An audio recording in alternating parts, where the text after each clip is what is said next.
In New Thought, we believe that revelations are an ongoing, never-ending process of evolving creation. As our human race rises in consciousness and is better able to receive greater truth, that's truth with a capital T, more and more is revealed. In divine science, it says, divine science is one of the New Thought religions. It's where I have my minister's license.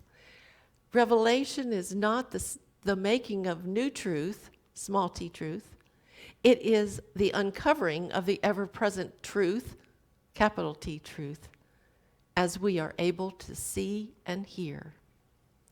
In CSL, the Centers for Spiritual Living, one of their principles is we believe in the direct revelation of truth through our intuitive and spiritual nature, and that anyone may become a revealer of truth who lives in close contact with the indwelling Christ. That's you and me. Yeah. Charles Fillmore, the co-founder of Unity, calls revelation an unveiling, a disclosure of truth. He says, divine revelation is much more common than is understood. And I can tell you, and probably you would recognize, if you've read any of Charles Fillmore, he must have been speaking from his own personal experience of revelations, because the wisdom that came through that man could not have come from his personal self. It had to come from divine mind through Charles and into his words. Charles added, the revelation of Christ to all men is the ultimate revelation. Well, I simply like to refer to revelations as divine downloads. First slide, please. Some of you are familiar with this, but some of you aren't. So we're going to do a shorter review of what I did last year in January in 2023, right here at this church. That review last year included lots and lots of Charles Fillmore quotes. This one won't, but it will be a shorter review, and then we'll add more to expand on this process. So here's the story. In 2015, a Unity minister asked me to take over her Quest class the following week because she would be out of town. Well, I looked up the chapter that was going to be covered in the Quest class that next week, and it was all about God mind. So as Dave and I were sitting in the sanctuary on Sunday, waiting for the service to begin, I silently asked Spirit, how do I explain God mind? Instantly, this conceptualization downloaded, and because I had taken all of the Unity classes to become a licensed Unity teacher, I knew what each one of those segments represented and what their function was. Well, let me tell you, I was still a little squeamish about presenting this at that class, that Quest class the following week. I didn't know how it would be received. But to my surprise and delight, they got it immediately. In fact, they were excited about it. So we're going to go through all of the facets of this, like I said, briefly, because I've done it before, and maybe you can access that video from last year. I'd like you to see it. It's going to be a lot more comprehensive than what we're doing today. But let's begin by describing God mind. So God mind. God mind is absolute. It's what we call the absolute. Eternal and changeless. It's omniscience, all-knowing, omnipotence, all power, omnipresence, everywhere present. It's infinite, pure potential, infinite intelligence, and you can see it's everywhere. It's everywhere in the universe, formed and unformed. Its God mind is everywhere. So then you'll see this facet. This Christ Chalice graphic represents the human mind, the three aspects of the human mind. The superconscious mind, here's the subconscious mind, and here's the conscious mind. The superconscious mind is a receiver from God mind. It's a non-thinking aspect of mind. It simply receives. It's like a reservoir of receiving divine ideas, revelations, visions, direct knowings, inspirations. It's meant to be still yet open and receptive and in resonance with God mind. That's if we're in a Christ consciousness, a state of Christ consciousness, which is what we're born to do. So as these divine ideas just flow naturally, if our mind is open and receptive and in resonance with God mind, and in a state of Christ consciousness, those divine ideas flow down into the subconscious mind. This subconscious mind is our operating system. It's also non-thinking, and it receives impressions either from the superconscious mind or the conscious mind. And whatever it receives is what it reflects back to us in our life. So we can feed it from the superconscious or from the conscious. And our ideal in a state of Christ consciousness is to receive those impressions of divine ideas and inspirations directly into our subconscious mind, which then they flow into our conscious mind. Our conscious mind is the only aspect of our human mind that is our thinking mind. It allows us to direct our focus and our attention where we want it to go. So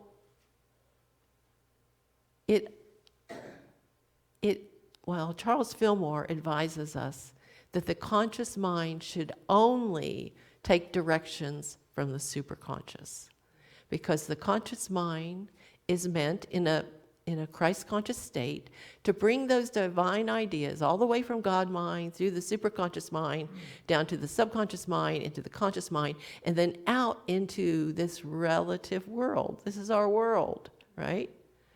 Into the physical relative world of space, time, and form, or the non-physical relative world of race consciousness.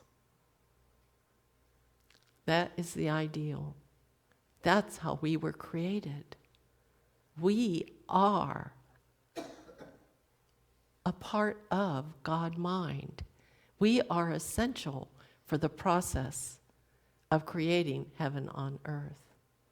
As these divine ideas flow through in a state of Christ consciousness and into the conscious mind, that changes our whole perception of how we see. We begin to see as God sees, a single-eyed vision. It allows us to bring those divine ideas and inspirations out into the relative world, bringing into more visibility divine perfection here in our world. This is how we were created. We were born fully equipped with all of these capacities. It is essential for us to co-create heaven on earth. And we are born with this capacity. This is revelation. This is our proof of what we're here to do. I can tell you that Charles Fillmore, he must have envisioned this in his mind, because he, more than any other spiritual teacher and prophet that I've researched so far, he describes every segment of this Christ chalice as if he could see it in his mind. He has the most definitive descriptions, so read his works. Just read the Revealing Word, or Keep a True Lent. Those are some of the Christian Healing. Those are major books of his that describe the different facets that are depicted here in this Christ Chalice. So, we described how a state of Christ consciousness flows from the superconscious into the subconscious and into our conscious mind. So let's see. Now let's discuss what really has been going on in our world from the most part. For the most part, our thinking, humanity's thinking, is that they're separate from God, from each other. They don't know about this superconscious mind aspect. They think that life, what they have access to, is their 5 senses of sight and hearing and smell and taste and touch, and a 6th sense of intuition. They have no clue that they have a superconscious mind, which is the direct link to God mind. And so they look out at the world and they see the appearance of duality, right and wrong, good and bad, light and dark. They look out at the world and see separation. They're only using their senses, their conscious mind, and their subconscious mind. So the sense-conscious mind looks out, sees that world of duality, confirms what they're already thinking, that there's good and evil in the world. It impresses the subconscious with that, which then feeds it back to the conscious mind, that brings it out into the relative world, compounding it and building more and more of that separation and duality consciousness. And we see how that has created such diverse polarities in the world because of that separation, that separate and duality consciousness, not knowing that God is everywhere, that our divine inheritance is this ability to create Christ consciousness within ourselves. We are an active part of what we create here on earth. It's our responsibility to either really access divine mind through our superconscious, subconscious, and conscious mind and bring it out into the relative world, or through free will, we have a choice to continue what we have been doing. Not us here, of course, but what humanity has mostly been doing, and continue that downward cycle of building more and more polarity and separation and division in the world. But we now know better. We now know better. We have the ability to change the whole trajectory of where the world has been going by implementing our abilities to attain Christ consciousness, because we know we were born fully equipped to evolve into that Christ conscious nature, and we are essential for the process of creating heaven on earth. That's why this is the perfect time, because this time is called the shift of the ages. Next slide, please. So I am inviting each of you to participate in a free pilot program called the 21-Day Christ Chalice Covenant. I have handouts for you on the table and sign-up sheets on the table that's right in front of the entrance to the church. And I hope that each of you will consider participating in this 21-day Christ Chalice Covenant. It's for people who really are wanting and committing to realize oneness, to attain Christ consciousness, and to be an instrumental influencer in this shift of the ages. During those 21 days from May 7th to May 27th, 2024, we will seek to activate our superconscious mind by doing certain practices. One is meditation. Meditating 20 minutes twice a day. 20 minutes twice a day for those 21 days. I don't know transcendental meditation, but I can tell you that, back in the 1930s when Maharishi brought it here, since then the organization has been doing profound work in scientific research, validating the effects of meditation, the transcendental meditation. But we don't have to know transcendental meditation. Just deep meditation will actually have the same effects of improving our health, our emotional, our mental, and our spiritual capacities. It's been proven. They've scientifically proven it, and their practice is 20 minutes twice a day. So we want to do that too. Another practice we want to do in this 21-day period is to anchor to the feeling of gratitude in our hearts. I cannot tell you what that will do to you. It just opens you up. Your heart just softens, it opens.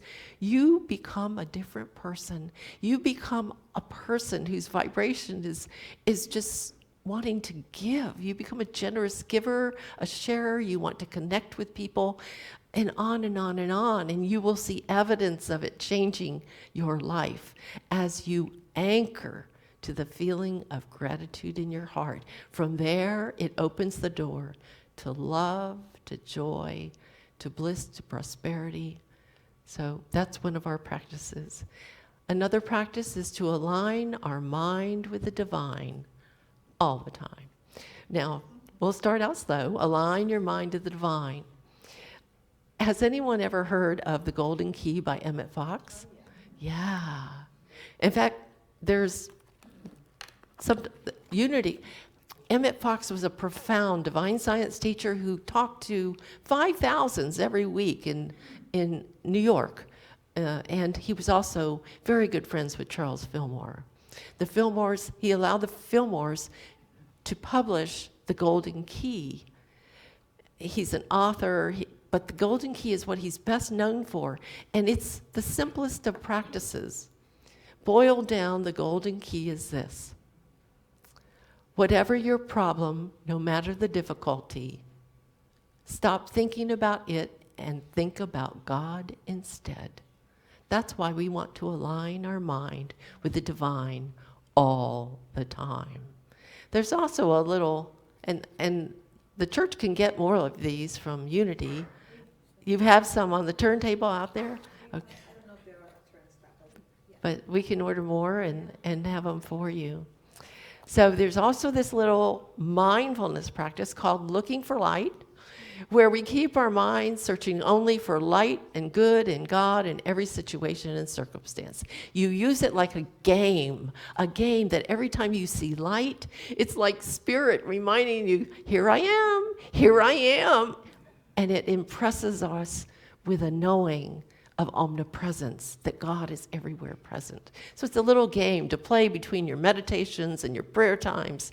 You know, you can just play that. Nobody even knows you're playing it, but you're seeing with different eyes. You're seeing light everywhere. It's funny about that little game. If you're not playing the game and consciously intending to see light or spirit, it fades into the background. It's there, light's everywhere. But we don't see it unless we're intentionally looking for it. So that's the little game of looking for light, and you can find out more about it on the website, lookingforlight.net. And then the last thing we want to do is to develop a habit of singing that little song that Eric mentioned. It's called Realizing Oneness. And every sentence in that song ends with, "My mind is stayed on thee." And so it's a very catchy tune, and the words are easy. You can sing this song every day, and what it does is it will impress in your subconscious, "My mind is stayed on thee." So try it. It's so fun. It's so fun. In this 21-day Christ Chalice Covenant, we'll meet 4 times by Zoom. The first Zoom meeting is tomorrow night, May 6th at 7 o'clock. All the Zoom meetings will be at 7 o'clock. And the last day of that 21-day practice is the 27th of May, which happens to be Memorial Day.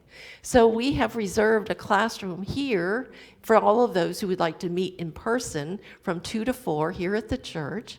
And then also we will have the Zoom call at 7 for those who can't make it here. Or you can do both. I mean, it's up to you. But that's it. That's it. So will you individually, or even better, you as a collective church, Unity of Citrus, will you be the pilot church that initiates this 21-day Christ Chalice Covenant? Oh my gosh, can you see the light that will be emanating from this church? The more and more members who are practicing this. You know, I've come here just to deliver the message and the invitation and to grow with you through that 21-day process. But after that, if you have enough in the congregation and you do it as a church community, then you develop it further. You encourage members further to keep on with the practice. It doesn't end in 21 days unless you stop doing it. So that's what I was here to do, deliver the message and do the invitation. And I hope that you will sign up to participate in this 21-day Christ Chalice Covenant. I am so grateful to have this opportunity to share this message and invitation with you, and I thank you so very much. Thank you. Thank you. And Eric, it's time for our song.